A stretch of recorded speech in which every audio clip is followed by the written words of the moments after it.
Video को skip ना करें। यह द्रौपदी चीरहरण महाभारत का अमर प्रसंग है।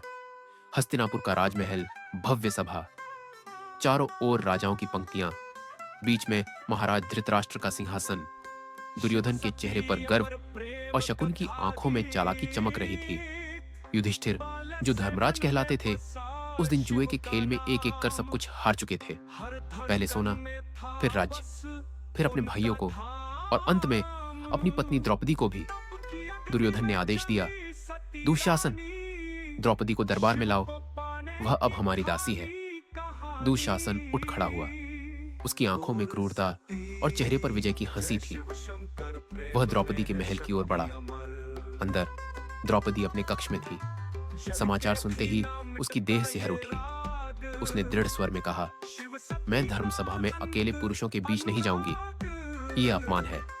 लेकिन दुशासन ने उसकी एक न सुनी। वह उसे बाल पकड़कर खींचते हुए सभा की ओर ले चला।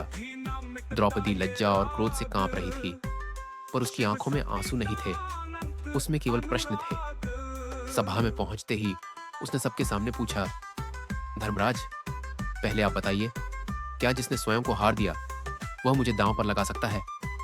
चारों ओर सन्नाटा छा गया। भीष्म, द्रोण, विदुर, कोई भी स्पष्ट उत्तर न दे सका। विदुर ने विरोध किया। भीष्म ने धर्म का जटिल तर्क दिया, पर सभा मौन रही। दुर्योधन ने अपनी जांघ पर हाथ मारते हुए द्रौपदी को बुलाने का अपमानजनक इशारा किया। दुशासन ने आदेश मानते हुए द्रौपदी की साड़ी खींचने का प्रयास किया।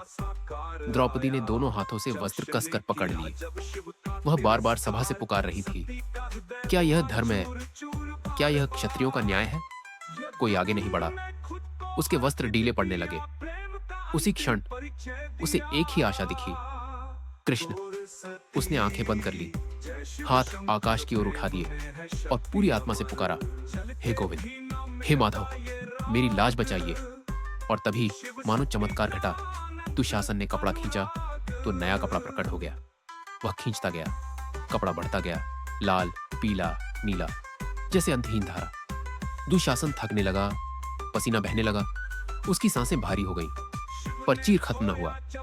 सभा में हर कोई अवाक था। द्रौपदी शांत खड़ी थी। उसके चेहरे पर आस्था और विजय की आभा थी। यह श्री कृष्ण की कृपा थी, जिन्होंने उसके आत्मसमर्पण के क्षण में उसकी लाज बचा ली।